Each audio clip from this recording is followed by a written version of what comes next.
I thought I would try once again to make an adjustment to my neutral safety switch here on my Isuzu DMax 4x4 automatic transmission.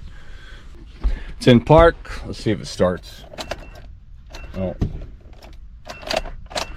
Shit.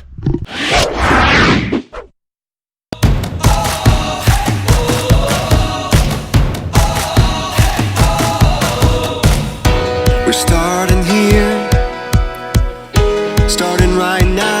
1, 2, 3. We breathe it in.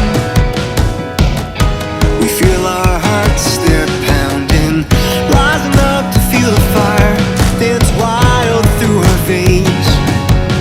We take a chance, no, we'll never be the same. Giving it all we got, giving it all. Giving it all we got. Climbing up to the top of the world. No fear, we're gonna make it. Everything we want is ours. Hey guys, how you doing? How you doing? Craig here on the Thai farm, and yeah, this is my life. Today, or this morning, I thought I would try once again to make an adjustment to my neutral safety switch here on my Isuzu DMax 4x4 automatic transmission, otherwise also known as like the inhibitor switch maybe. Anyway, tried this before. I think I made an earlier video, and I was gonna buy the switch, and then I remembered in town there's like a place up here. They advertise Goodyear tires, I think, tires and rims, but when I went in there, there's like 500 transmissions and everything else. So I figured, well, hey man, you know, they're transmission business and stuff, maybe they got a neutral safety switch. So I went up there and they did have them, but they did not have one for an automatic transmission.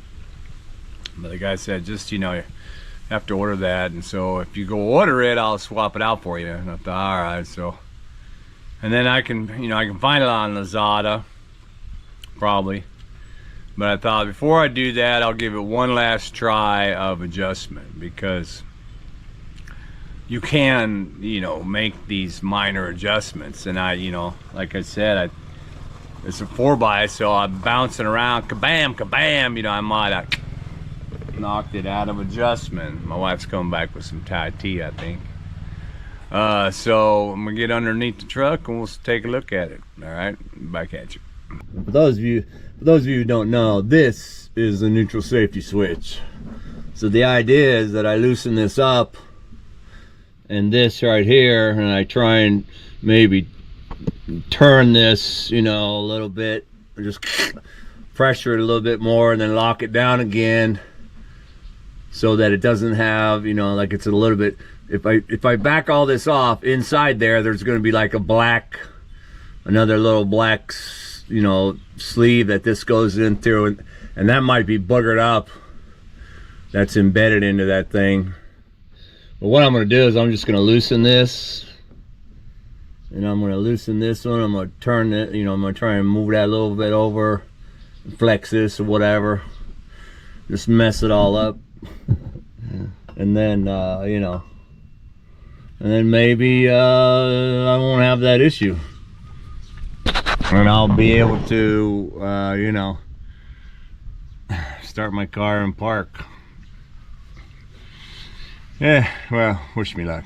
Back at you. Wow. One of the things,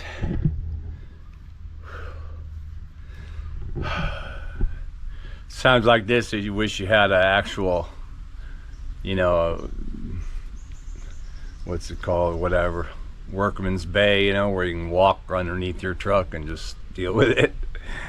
If I was younger and I had more time left in my life, I'd probably build one for in my garage. I'd probably make a walk under bay so I could walk under my truck just to look at shit. But one of the things I saw when what I did was I took that nut off. Now wherever the hell the nut went. Great. Anyway, I took the nut off, and there was a washer, right? But it's a lock kind of washer, and it has these teeth, right? These teeth are designed, and even underneath, the way that thing is, it's designed so that when you clamp down, it grabs a hold of that nut, and it don't let it turn at all, right? Well, when I already kind of straightened it. But when I took this off, these things were like flattened and stuff like that, so I knew that it wasn't, in fact, holding on to the nut. It was actually crunched kind of under the nut.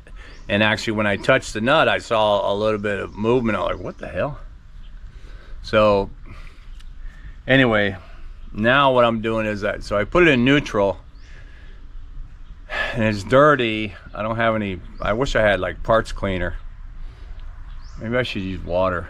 Anyway, I'm gonna try and clean it, because there are alignment, there should be anyway on this one, there should be alignment notches, like on the case there should be a main notch, and then on the one where you can turn there should be a notch, and so you line those up when it's in neutral and cinch it down.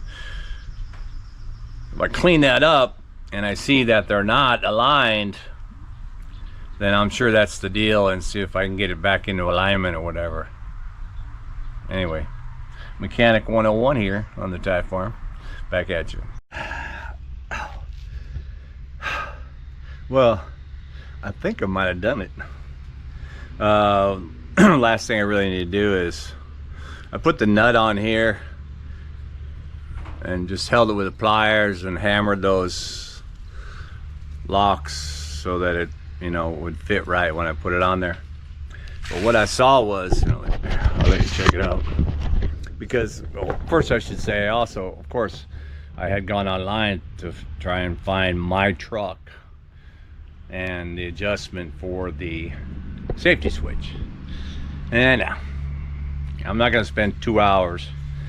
But there's a number of them, a lot of Fords, cars and whatever, a bunch of other adjustments, and the switches look totally different. But you put all that data together, and my AI comes out with what's the likely scenario. And what I've realized here, well, let me go back in here again, is that, okay, now a lot of the switches, almost all these switches had two bolts holding it in and all that, and about half of them had you adjusting it when it was in the neutral position, the other one's in the park position. I did not find any markings. There were no alignment markings on this thing around here at all. And so I initially was like, God dang it, no alignment, what the hell, how are you supposed to adjust it, And then when I took this nut or this bolt out, and then what I saw was, I already put it back in, but what I saw was that the hole for the bolt, it was oblong. So that oblong bolt, or that oblong bolt hole, and a single bolt, no two, that means that this is a single adjustable bolt hole. So it can go, it can go like this. So I had it out, right? So anyway, I put it in there, and then before I did it, I pushed that all the way flush to the other, all the way flush when it was in a neutral position. And then I just, let me come out here. That's awkward.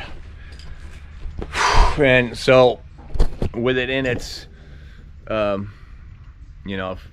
fully locked position in the front, then I went and it was in neutral, so I put it in park and I went to start it, started right up.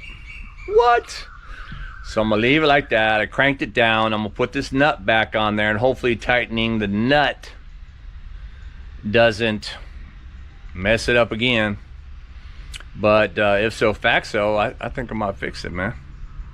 Badass. But that doesn't mean that it won't come out of play later, but I'm cranking it down, so maybe it won't. All right, man, wish me luck. Back at you. Okay, moment of truth. When I was putting that nut, the big nut on there with the lock washer, it was weird. I crank it down and it almost felt kind of squishy, like behind it, which I didn't pull that whole thing off, so there's probably something squishy behind it, whatever. And then I was using my crescent wrench, so I put it back on there, and I was able to get more out of it, and I'm like, what? So, and then, which kind of tells me that maybe it's supposed to have a torque wrench, a certain amount of torque on there. Anyway, it's in park. Let's see if it starts. Oh, shit.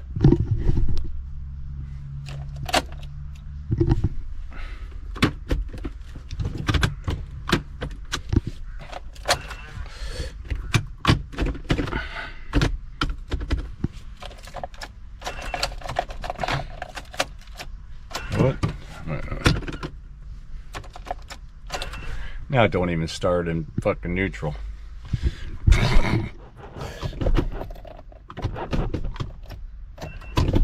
Oh my god. I gotta get back on there and take that goddamn thing off again. Shit, back at you. So I took the nut off.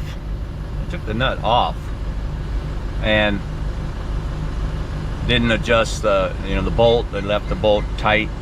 Just backed off the nut. It started right up in park. I put it in neutral and then took the nut off, and I just put it in park and started up. So it worked. I'm almost trying to start it again right now. I got it in park, put the brake on. It starts right up. So what does that mean, Craig? I'm gonna put it back in neutral. I think what it means is, like I was saying before, when I tightened that nut, it felt squishy. So maybe I should just tighten it to the first squish, because tightening it more is preventing it from starting. It must be preventing it from moving inside. And maybe that's why that funky ass washer is on there with the 3 prongs. It's got 3 prongs in the middle plus the feet on the outside to hold it. So maybe that's holding on to the plastic thing in there or something. I don't know. It doesn't look like anything's available for it to grab on except for that threaded arm coming out. But anyway, that's what I'm gonna do. I'm gonna put it back on. I'm not gonna crank it. We'll see what works. Back at you. Take that back. See the washer? I'm gonna have to push those feet out and see those little, the whatever, the grooves that are in there. I realized that, yeah, this actually does have there's 2 grooves on the side of this threaded one and the thing in the middle, so the washer itself has to be in there just perfect. And I won't be able to tighten that down with the feet already collapsed, so I'm gonna leave it like this. I'm gonna have to reach up in there and try and fold these down afterwards. Meh. One more thing I observed. All right, back at you. Okay, well that seems to actually be it, because I did crank it down to the first, first cinch, and then I came back in and it started up.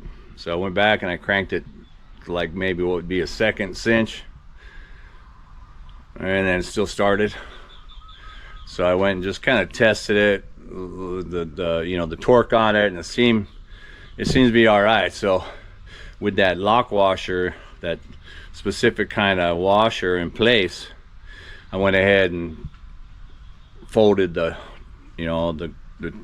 lock teeth down onto it, so hold it in place. And then I remember I just talked about it earlier, right? When I got underneath there, I felt a little bit of play in the nut.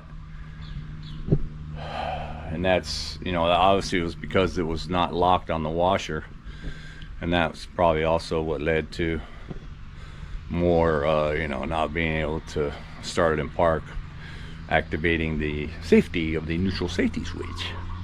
But now, boom, man, I know how to fix a neutral safety switch on probably any car. All right, man. Well, hey, hope you enjoyed that. Let me know what you think. I'll get back at you. Well, yeah, I got the tools put away. I'm gonna actually take a shower. Still dealing with a little bit of cough. But I gotta go, speaking of cough, gotta go refill those meds in town, man. Eat some lunch. And I was just thinking about that repair. I think I'm gonna edit the video up a little bit, you know, so I can maybe make a short out of it, or at least to post a separate video about how to adjust it on that truck. So, you know, I couldn't find one for me. But on the other side is, as I mentioned, I looked at a ton of videos. Not a ton, maybe, you know, a dozen of them. But in every video, some of the videos, most of them actually, no sound at all. They just showed what they were doing. And, you know, I guess helpful. But even the ones with sound where the guy said, there were, you know, I had so many questions. So many questions. So the way I did it, if I make the video right here, you know, I reveal going through the process of, you know, of those questions, I guess, like, why does it do that? So see if that gets some views. I mean, not that I'm trying to get views, but if a lot of people view this video about adjusting this, maybe it'll save them a small fortune of, you know, having to take it into the shop, and they can just do it themselves. Probably a lot quicker than I did, because now they know how to do it. All right, man. Talk to you later.